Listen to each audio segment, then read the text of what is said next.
What's going on, everybody? Today we are going to be replacing the rear calipers because my e-brake mechanism is froze up. So when I pull the e-brake up, it goes up, but when I release it, it doesn't automatically contract back. Mazda had a TSB recall for like the boot on the back evidently gets compromised and water gets in and then rusts the mechanism and e-brake will not release.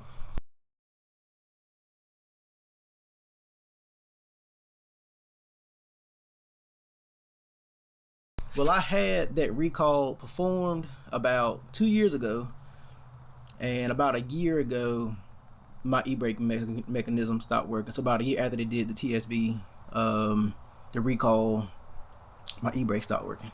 So I can show you what it does.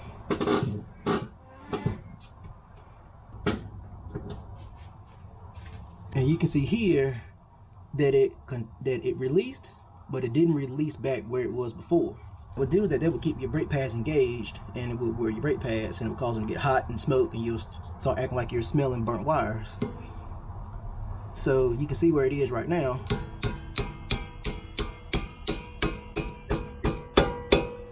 That's how more released it needs to be versus what it released, because the mechanism inside of the rear caliper is seized, corroded, or whatever the case may be.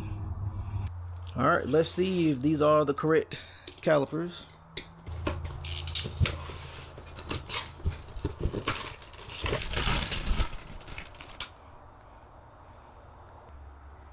But the e-brake mechanism springs all the way back, so that's a good sign. So now let's go through the deassembly. Is that a word? I don't know. Let's go through the process. Let's get the old one off and let's get this one installed. I'll have a link in the description below for the rear caliper set that I bought, because I figured if I replace one, might as well replace the other one as well. For the rear rotors, the first thing we're going to do to remove them is that we're going to remove this bolt and that bolt, and they are both 14 millimeters.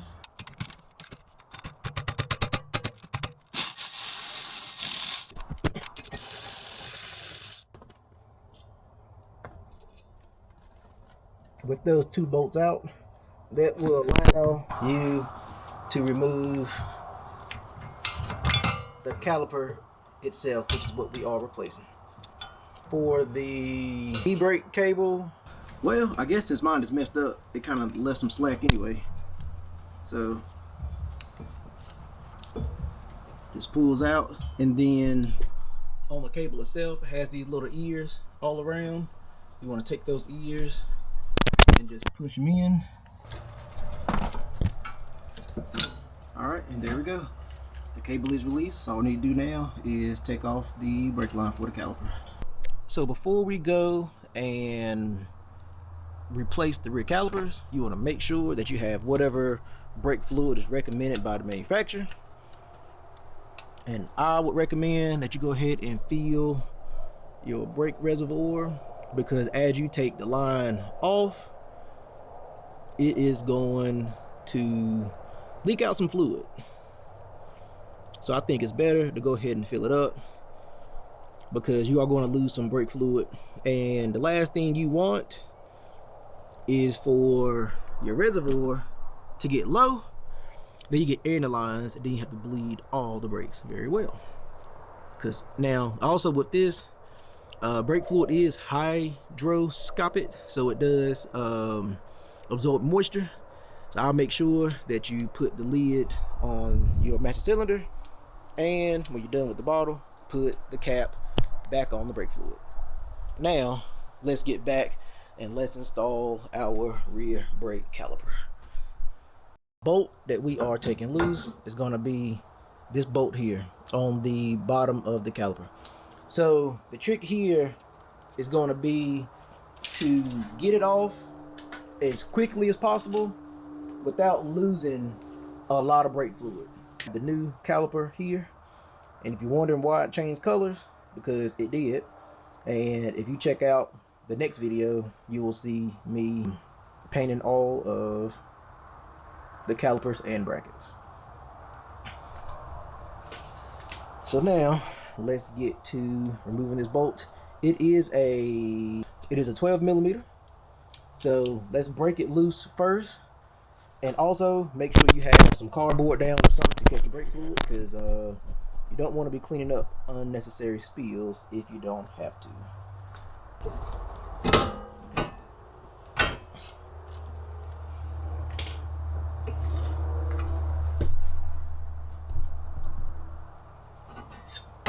Alright, so we are leaking brake fluid.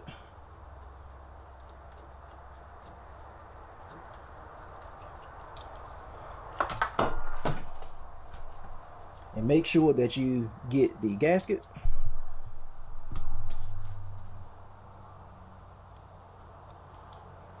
Alright.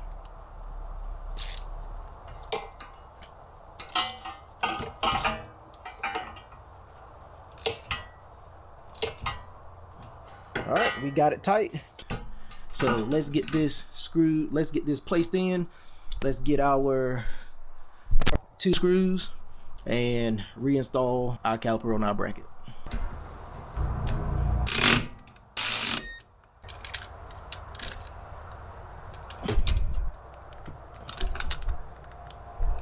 Let's get this reinstalled. First, we're gonna run it through the hole and let it lock in place, and I guess we will squeeze this forward like this and slide it in place, and we should be good to go.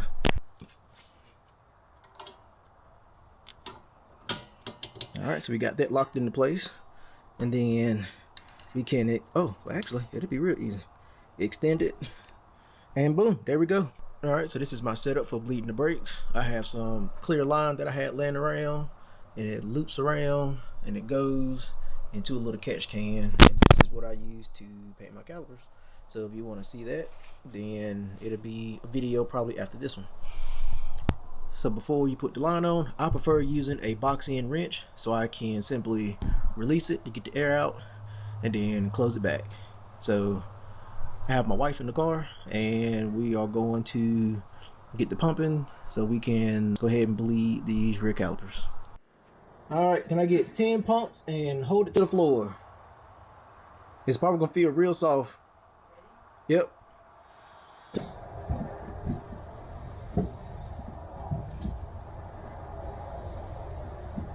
How many is that? Alright, hold it to the floor. And don't let up.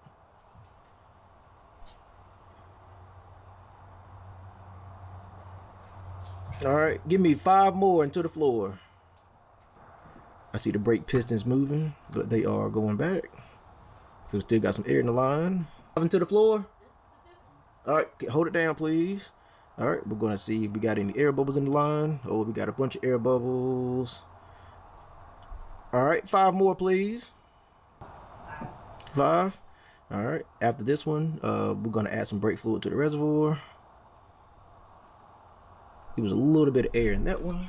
Might be the last one for this side. If I don't get no more air in the line. 5 into the floor, please. Like I said, do not forget to keep the brake fluid reservoir filled. That's 5. Thank you. Alright, there was a little bit of air in that one. 5 more, please. Alright, I didn't see any air in that one. Let me get 3 to the floor, please. 3. Alright, thank you. Alright, and no air. So we good on this one. And as you can see, and let go of the brake. And press it. Alright, so this side is done. We're going to repeat the process on the other side. And just like that, you now have a e-brake that actually works. So next, you put your wheels and stuff back on, torque them down, get the car down, and you're done. But I think I am going to do a separate video on what actually locks up on this e-brake, because as you can see, the passenger side one works just fine. You know, it's loose, and you can actually, the e-brake mechanism works. But the driver's side one works, But the passenger side one is, it's locked up. Like it's frozen and it's not moving in either direction. So it can't be that hard to figure out what the issue is.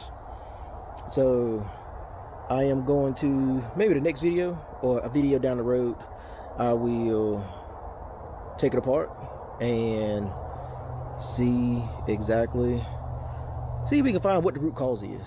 Because according to Mazda, the recall was for a faulty boot and the boot let moisture in and something rusting up. So let's take it apart, see what the problem is, and see if we can fix it. That way in the future, if anybody has this issue and they want to try to fix it instead of replacing it, then you kind of have a little how-to of what to do. That's it for now. See you guys next time. Peace.